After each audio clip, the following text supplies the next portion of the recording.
शुरू करते हैं अल्लाह के बाबरकत नाम से जो बड़ा मेहरबान और नहायत रहम वाला है। तमाम तारीफ़ें मेरे अल्लाह रब्बुल इज़्ज़त के लिए हैं। अस्सलाम वालेकुम लिसनर्स, मैं हूँ आप लोगों की host Naushin. Welcome to my channel खौफनाक कहानी ऑफिशियल। मैं उम्मीद करती हूँ आप सब लोग खैरियत से होंगे, जहाँ होंगे खुश होंगे। आज आप लोगों के लिए मैं बहुत दिलचस्प खौफनाक कहानियाँ लाई हूँ जिन्हें आप लोग बहुत पसंद करेंगे। सिलसिला शुरू करते हैं आज की खौफनाक कहानियों का। बढ़ते हैं आज की पहली खौफनाक कहानी की तरफ। ये खौफनाक कहानी खतीजा शेयर कर रही हैं मुल्तान से। खतीजा कहती हैं, आज आपके साथ अपनी ज़िंदगी में पेश आने वाली एक बहुत ही ज़्यादा डरावनी कहानी शेयर करना चाहती हूँ। आज से 21 साल पहले की बात है। तब मैं अनमैरिड हुआ करती थी। उस वक्त हम लोग हैदराबाद में रहते थे और मैं एज अ नर्स हॉस्पिटल में काम किया करती थी।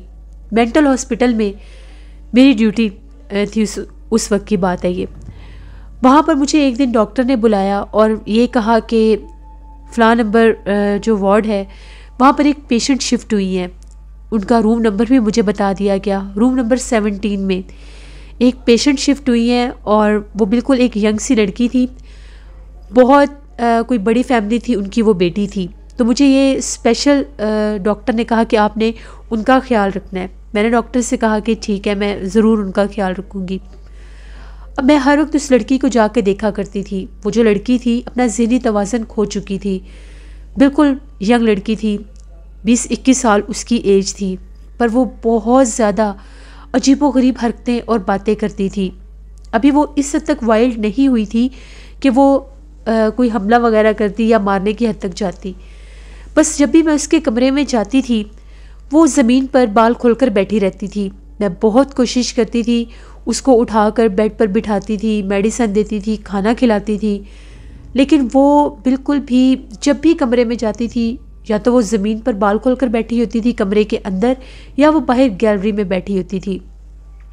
मैं डॉक्टर को अक्सर ये बात कहती थी, लेकिन डॉक्टर ने मुझे यही कहा था कि आपने उसका ख्याल रखना है, चाहे वो जो भी हरकतें करती है उसका ख्याल रखें। क्योंकि 1 मंथ उसको कुछ मेडिसिन देनी थी, फिर 1 माह के बाद उसको इलेक्ट्रिक शॉक्स देने थे। तो वो 1 माह जो था उसमें उसकी हर तरह से मुझे केयर करनी थी। एक और मेरी कुलीग थी, तो एक दफ़ा नाइट शिफ्ट में हम दोनों थी, क्योंकि मुझे 24 घंटे उस लड़की का ख्याल रखना होता था। तो मैं और मेरी कुलीग बैठकर बातें कर रही थी। हमें ऐसी आवाज़ आने लगी जिस तरह से कोई अजीबोगरीब आवाज़ें निकाल कर, जैसे कोई बहुत भयानक आवाज़ होती है, चीख नहीं उसको कह सकते, जिस तरह कोई आवाज़ गूंजती है। तो जब हम लोगों ने आवाज़ सुनी, रात का टाइम था 1 बजे का। बाकी के जो पेशेंट्स थी उनको बहुत मुश्किल से सुलाया जाता था, यहाँ तक कि सम टाइम उन्हें स्लीपिंग पिल्स देनी पड़ती थी सुलाने के लिए, क्योंकि वो रात रात भर शोर मचाती थी और तंग करती थी।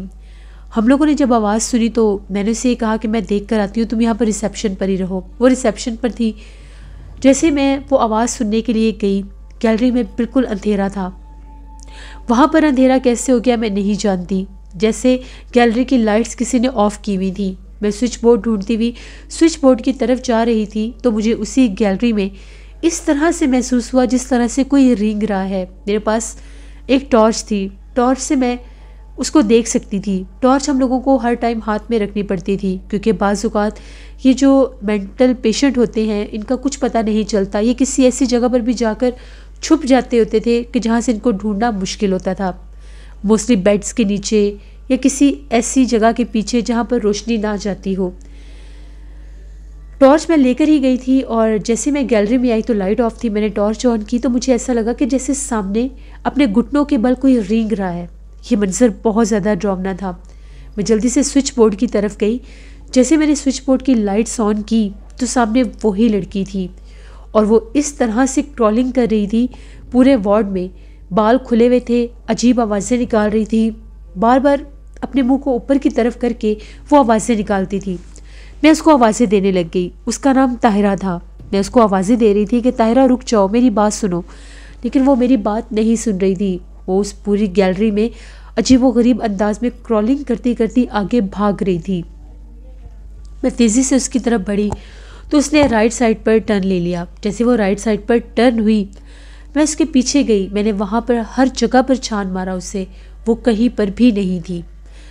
अभी वो मेरी आंखों के सामने वहाँ पर क्रॉलिंग कर रही थी और जब मैंने वहाँ पर जाकर देखा तो गैलरी की दूसरी तरफ वो मुझे नज़र नहीं आई।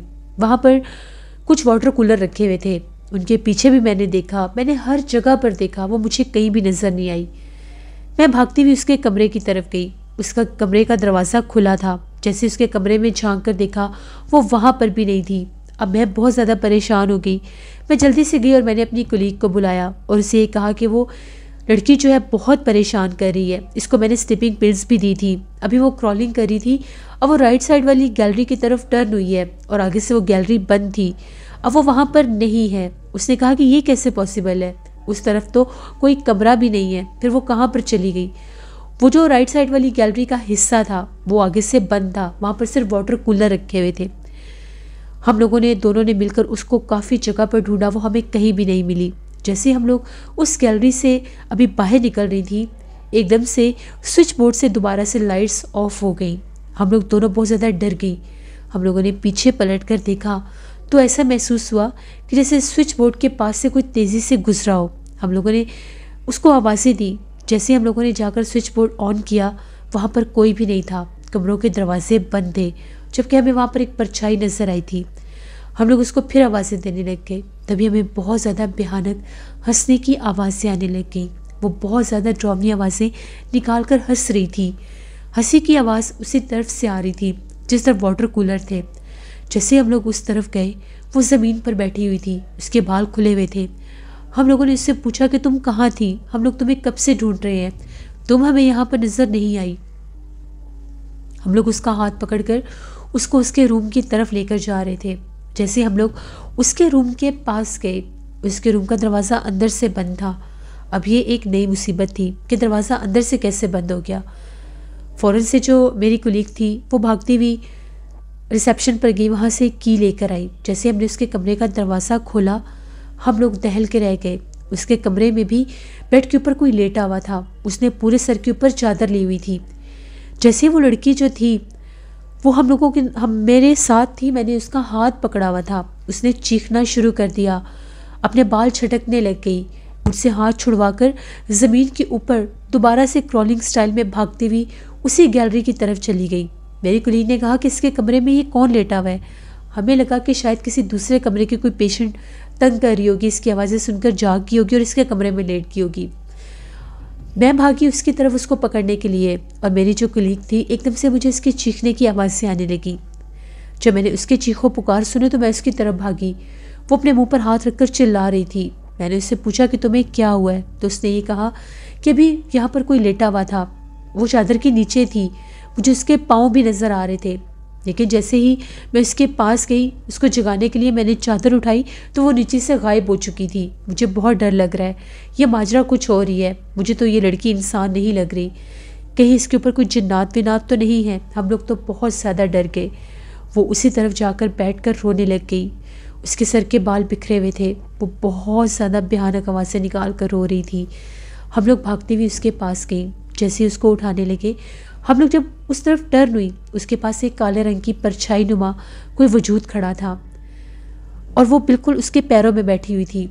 हम लोग जब उसके करीब पहुँचे तो जिस तरह से वो हवा में तहवील हो गया, हम लोगों ने खुद ये मंजर देखा।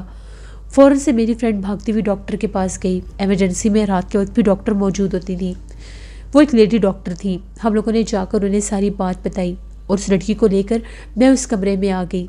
जब उस लड़की को कमरे में लेकर आए तो वो अपना सर जो था वो बेड के ऊपर झटक रही थी और बार बार ये कह रही थी कि वो मुझे मार देगी। वो भी यहाँ पर आई थी, वो मेरे साथ सोती है, वो यहाँ पर बैठती है।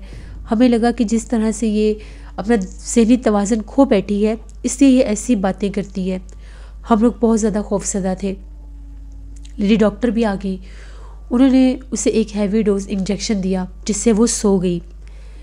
हम लोगों ने कमरे का दरवाज़ा बंद किया। हमने लेडी डॉक्टर को सारी बात बताई तो डॉक्टर का ये कहना था कि तुम लोग भी अजीब हो, वो अपनी कंडीशन में नहीं है, यानी वो अपनी सेंसेस में नहीं है। उसकी कंडीशन ऐसी है कि वो कुछ भी कर रही है और तुम लोग कह रहे हो कि उसके कमरे में कोई लेटा हुआ था। तुम लोग फजूल में डर रही हो, ऐसा वैसा कुछ भी नहीं है। लेडी डॉक्टर को हम लोगों की बात पर कुछ ख़ास यकीन नहीं आया। हम लोग दोबारा आकर रिसेप्शन पर बैठ गई। हम लोग काफ़ी देर इस बारे में बातें करती रही। हम लोगों को बहुत ज़्यादा डर लग रहा था। तभी एकदम से ऐसा हुआ कि फिर से किसी के रोने की आवाज़ आने लग गई। ऐसे लग रहा था कि कोई लड़की है और वो रो रही है। उसी वार्ड से आवाज़ें आ रही थी। वो वार्ड नंबर 3 था। वार्ड नंबर 3 का रूम नंबर 17 जिसमें वो लड़की होती थी। हम लोगों ने जब आवाज़ सुनी हम लोग बहुत डर गई। हम लोग दबे कदमों के साथ उस गैलरी की तरफ बढ़ रही थी। जैसे हम लोग उस गैलरी की तरफ आई, हमने उसको बिल्कुल गैलरी के दरमियान में खड़े देखा। वो रो रही थी, उसकी हम लोगों की तरफ कमर थी। हम लोग बहुत ज़्यादा खौफज़दा थी कि पता नहीं ये क्या कर रही है। उसने अपने दोनों हाथ हवा में ऊपर उठाए हुए थे। गैलरी की लाइट फिर ऑफ थी। जो स्विच बोर्ड था वो गैलरी के बिल्कुल स्टार्ट में ही था। जैसे ही हम लोगों ने लाइट ऑन की, वहाँ पर कोई भी नहीं था। अब हम लोगों की हालत बहुत ज़्यादा गैर हो गई। उसी के रूप में बिल्कुल वो सामने खड़ी रो रही थी, और जब गैलरी की लाइट ऑन की तो वो गायब हो चुकी थी। हम लोगों ने यही कहा कि हम सब वो डॉक्टर से बात करेंगे। वो जो लेडी डॉक्टर थी वो हमारी बात नहीं सुन रही थी। सारी रात यही माजरा चलता रहा। कभी गैलरी की लाइट्स ऑफ करता था और कोई ऑन करता था, जबकि सुबह तक वो लड़की अपने कमरे में ही बेहोश थी, क्योंकि उसको एक हैवी डोज इंजेक्शन दिया गया था। सुबह तकरीबन 7-8 बजे का टाइम था, तो उस वक्त डॉक्टर ने राउंड पर आना था। वो डॉक्टर आए, हमने उन्हें रात वाली सारी बात बताई। डॉक्टर काफ़ी ज़्यादा परेशान हो गए। हमने उनसे ये कहा कि आप इनके घर वालों से बात करें, आखिर इनके साथ प्रॉब्लम क्या है। डॉक्टर ने कहा कि ठीक है, आज उनके पेरेंट्स को बुलाएंगे। जैसे ही आज दोपहर 12 बजे उनके पेरेंट्स ने हॉस्पिटल आना था, उस लड़की को होश आ गया था और वो बहुत ज़्यादा डरावने अंदाज में हंसती ही जा रही थी, इशारे कर रही थी दीवार की तरफ। मैं उसके कमरे में ही मौजूद थी। मैंने उसे मेडिसिन देनी थी और ब्रेकफास्ट करवाना था। जैसे कैसे करके मैंने उसे ब्रेकफास्ट तो करवा दिया, लेकिन वो मेडिसिन नहीं खा रही थी। कभी रोती थी, कभी हंसती थी, कभी डरती थी, कभी चेहरे के ऊपर तकिया रखती थी और बार बार ये कहती थी वो सामने बैठी है, वो सामने बैठी है, जबकि वहाँ पर कोई भी नहीं था। 12 बजे उसके पेरेंट्स आए, उनकी डॉक्टर से कुछ मीटिंग हुई। हमने डॉक्टर साहब से ये कहा कि हमें भी इस बारे में बताएं कि आखिर इसके साथ मसला क्या है, और हमें वो परछाइयाँ और वो कौन सा वजूद दिखाई देता है जो गायब हो जाता है। डॉक्टर साहब किसी मीटिंग में चले गए और ये कहा कि आज शाम वो हमसे मिलेंगे और हमें इस बारे में बताएंगे कि आखिर इसके साथ मसला क्या है। रात 8 बजे का टाइम था। हम लोगों ने उसे देखा, मैं जाकर देख कर आई, वो अपने कमरे में ही मौजूद थी। तभी एकदम से ज़ोर ज़ोर से चीखने की आवाज़ें आने लगी। वहाँ पर और भी पेशेंट होते थे, लेकिन वो इतना ज़्यादा तंग नहीं करती थी। ज़्यादातर अपने कमरों में ही रहती थी। हर कमरे में 3-3 पेशेंट होते थे। सिर्फ वाहिद ये एक लड़की थी जिसके लिए एक सेपरेट रूम था, क्योंकि ये काफ़ी बड़ी फैमिली से बिलोंग करती थी। चीखने की जब आवाज़ें आई, मैं उसके कमरे में गई तो जो मंजर मैंने देखा, मेरी रूह कांप के रह गई। वो हवा में उड़ रही थी, यानी अपने बेड के ऊपर लेटे हुए अंदाज में थी, लेकिन वो अपने बेड से काफ़ी ऊंची थी। मैं चीखें मारती हुई रिसेप्शन की तरफ भागी। मेरी चीखें सुनकर और भी नर्सेज जो थी वहाँ पर आ गई। मैंने उन लोगों को सारी बात बताई। डॉक्टर भी आ गए। डॉक्टर का ये कहना था कि इनकी बेटी के ऊपर जिन्नात वगैरह का असर हो चुका है। दरअसल ये लड़की कुछ अमलियात कर रही थी। अमलियात के बाद इसका ज़हनी तवाज़न बिगड़ गया। तो जब इसके घर वालों को पता चला कि ये अपना ज़हनी तवाज़न खो बैठी है, ये पागल हो गई है, तो वो लोग इसको यहाँ पर ले आए। इसके बजाय को इसका इलाज किसी रूहानी शख्सियत से करवाते, वो इसको हॉस्पिटल में ले आए। इसीलिए उस पर कोई भी मेडिसिन असर नहीं कर रही थी। हम लोगों ने फ़ौरन डॉक्टर को यही कहा कि इसके घर वालों को बुलाएं, इसका इलाज ये मेडिकल वाला नहीं हो सकता, इसको रूहानी इलाज की ज़रूरत है। डॉक्टर ने कहा कि मैं सजेशन दे सकता हूँ, आगे जो कुछ भी करेंगे उसके पेरेंट्स करेंगे। उसको हॉस्पिटल में आए हुए 1 हफ़्ता हो चुका था, लेकिन अभी भी उसके ऊपर किसी भी मेडिसिन का असर नहीं हो रहा था। वो दिन ब दिन और वर्स होती जा रही थी। रात रात भर चिल्लाती थी और रात रात भर किसी को आवाज़ें देती थी, किसी का नाम लेकर उसको बुलाती थी, और उसके कमरे के आसपास एक औरत भी दिखाई देती थी। वो क्या वजूद था, वो कोई चुड़ैल थी, कोई गैर मरी मखलूक थी, हम लोग नहीं जानते। लेकिन उसके कमरे के दरवाजे के पास कुछ और नर्सेज ने भी उस काले लिबास वाली औरत को देखा था। कभी वो परछाई लगती थी, कभी वो बाकायदा एक औरत के रूप में दिखाई देती थी। हम लोगों ने वहाँ पर हॉस्पिटल की बैक साइड पर ही एक छोटा सा गार्डन बनाया हुआ था, जहाँ पर कुछ झूले वगैरह भी लगे हुए थे। वो सिर्फ इन पेशेंट्स के लिए थे। सम टाइम इनको बहलाने के लिए बाहर लेकर जाया जाता था। इनसे कुछ ज़हनी एक्टिविटीज़ करवाई जाती थी, जिससे इनकी मेंटल हेल्थ थोड़ी स्ट्रॉन्ग होती थी। उस रात की बात है, हम लोगों को ताहिरा की चीखने की आवाज़ें आ रही थी। जब हम लोग उसके कमरे में गए तो वो अपने कमरे में नहीं थी। सारा वार्ड चेक कर लिया, पूरी गैलरी खाली थी। जिस तरह वाटर कूलर थे वो जगह भी खाली पड़ी थी, वो कहीं पर भी नहीं थी। ऐसा लग रहा था उसके चीखने की आवाज़ें बाहर से आ रही हों। जब हम लोगों ने बाहर झांक कर देखा तो रात वो एक पींग पर बैठी झूले ले रही थी। उसके बाल खुले हुए थे, बहुत ज़्यादा डरावनी आवाज़ें निकाल रही थी, जबकि पहले आवाज़ें उसके कमरे में से आ रही थी। हम लोग भागते हुए गार्डन की तरफ गए। जब हम लोग गार्डन की तरफ गए वो वहाँ पर झूला झूल रही थी। जैसे ही हम लोग वहाँ पर पहुँचे वो वहाँ पर नहीं थी, जबकि पींग उसी तरह से हिल रही थी कि जैसे इसके ऊपर कोई बैठा है। हम लोग बहुत ज़्यादा डर गए। हम लोगों ने फ़ौरन से डॉक्टर को बुलाया। डॉक्टर भी वहाँ पर आ गए। जब जाकर देखा तो वो अपने कमरे में दरवाजे के पीछे बैठी हुई थी। उसका एक ही टाइम में 2 से 3 जगह पर नज़र आना हम लोगों को बहुत ज़्यादा डिस्टर्ब कर रहा था। हम लोगों की ऐसी हालत हो चुकी थी कि हम लोग उसके नाम से भी डर रहे थे। डॉक्टर ने उसके पेरेंट्स को कॉल की और वो फ़ौरन आ गए और डॉक्टर ने ये कहा कि आपकी बेटी के साथ जिन्नात का मामला है।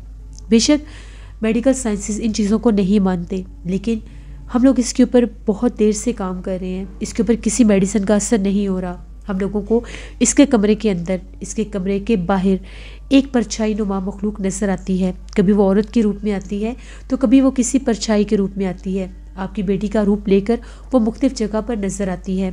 बराए मेहरबानी आप इसको यहाँ से ले जाएं। पहले आप लोग इसका रूहानी इलाज करवाएं, उसके बाद इसका मेडिकल ट्रीटमेंट होगा। उसके पेरेंट्स बहुत ज़्यादा डर गए। पहले वो इन चीज़ों को नहीं मानते थे। फिर उसकी मदर ने रो रो कर बताया, मैं इसको बहुत मना करती थी लेकिन ये मेरी बात नहीं सुनती थी। ये नित नए अमलियात करती थी। ये जो इसकी हालत हुई थी ये पिछले 7 दिनों से आधी रात के वक्त घर की छत के ऊपर बैठकर कोई अमल कर रही थी। जिस दिन 7वां दिन था हमें इसके चीखने की आवाज़ें आई। जब हम लोग छत पर गए तो इसके हाथ पांव टेढ़े हुए थे।